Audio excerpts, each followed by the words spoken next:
Mbak Nay nanya, kenapa temanmu keluar tanpa izin? Dan dia pun ngejawab, dari tadi gak ada siapa-siapa loh Bu, di bangku nomor 18. Selamat datang di Intalk, podcastnya Indomaret. Kembali lagi ya di Intalk sesi cerita horor Sobat Indomaret, yang dimana Zahra bakalan bawain kisah-kisah horor dari Sobat Indomaret yang mengalami secara nyata dan real, yang horor banget, Kali ini Zahra bakalan membagikan satu kisah horor yang tentunya menyeramkan tapi sedikit mengharukan.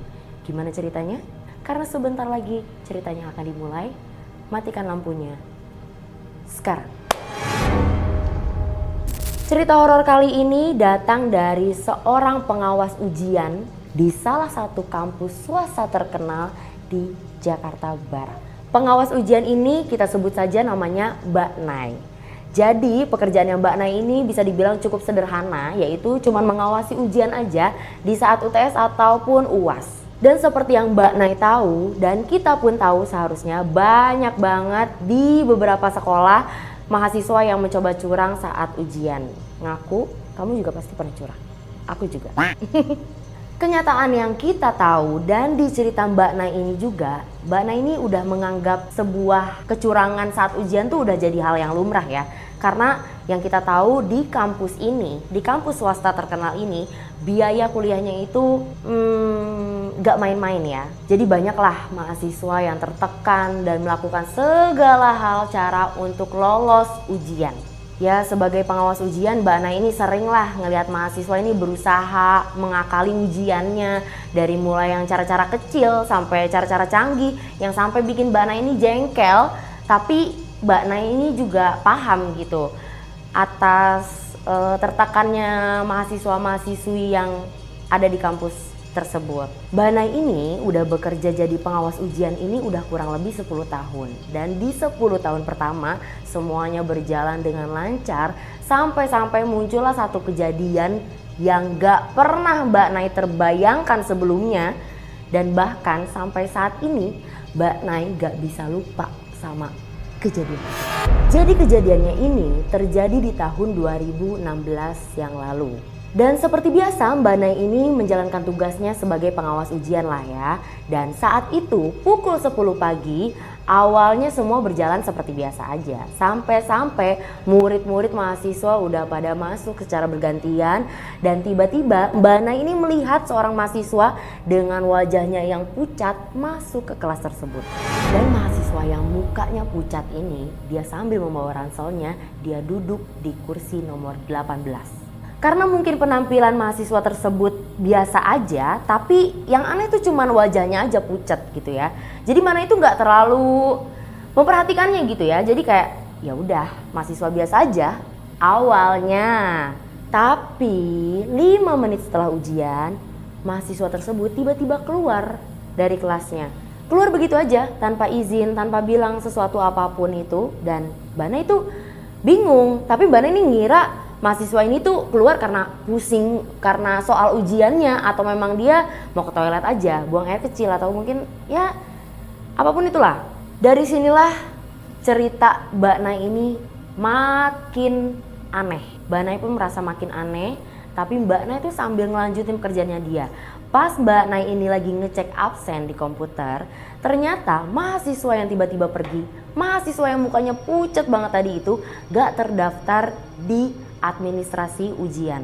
Jadi nama mahasiswa yang tadi itu yang duduk di nomor 18 itu nggak tercatat namanya di absen. Dan Mbak Nay pun jadinya bertanya dong sama mahasiswa yang duduk di sampingnya, yaitu di bangku nomor 19.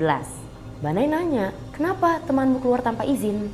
Mahasiswa yang di sampingnya jadi bingung dong. Dan dia pun ngejawab, dari tadi nggak ada siapa-siapa loh Bu di bangku nomor 18. Dan saat itu juga bulu kuduknya Mbak Nay merinding sejadi-jadinya. Tapi Mbak Nay berusaha tenang supaya mahasiswa yang lain tuh nggak takut dan nggak panik. Lalu seketika pun Mbak Nay teringat sama satu kejadian, sama satu tragedi yang pernah terjadi tepat sebulan yang lalu sebelum ujian ini dilaksanakan. Saat itu ada seorang mahasiswa yang melakukan aksi bunuh diri di kampus tersebut yang dilakukan sekitar pukul jam 9 malam, yang dimana kampus tersebut udah mulai sepi. Mahasiswa tersebut melompat dari lantai 8 sampai lantai 1 yang dimana jatuh dengan keadaan kepala hancur, tubuh berserakan berlumuran darah. Dan pastinya dong, seluruh karyawan dan mahasiswa yang ada di situ di malam itu terkejut sejadi-jadinya. Tapi pihak kampus ini memutuskan untuk menutupi kejadian tersebut supaya tidak tersebar ke media. Singkat cerita, ujian pun selesai dan Mbak Nay ini langsung menyerahkan hasil ujiannya ke ruangan akademis. Sambil bersantai, seperti biasa kan kerja capek ya. Mbak Nay santai-santai sambil iseng-iseng nanya ke staf yang lain.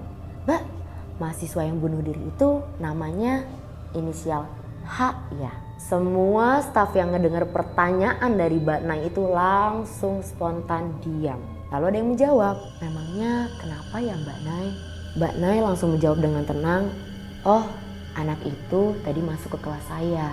Mungkin mau ikut ujian kali ya. Para staf semuanya langsung kaget lagi dan langsung mereka berkata, Mbak tolong ya jangan ceritain ini ke yang lain. Takut nanti jadi gaduh. Mbak Nay cuma jawab santai, tapi di sini Mbak Nay punya permintaan. Kata Mbak Nay, oke, tapi tolong nama anak itu dihapus dari daftar absen ujian. Karena setahu Mbak Nay, orang yang bunuh diri akan terus bergentayangan sampai hari kiamat nanti.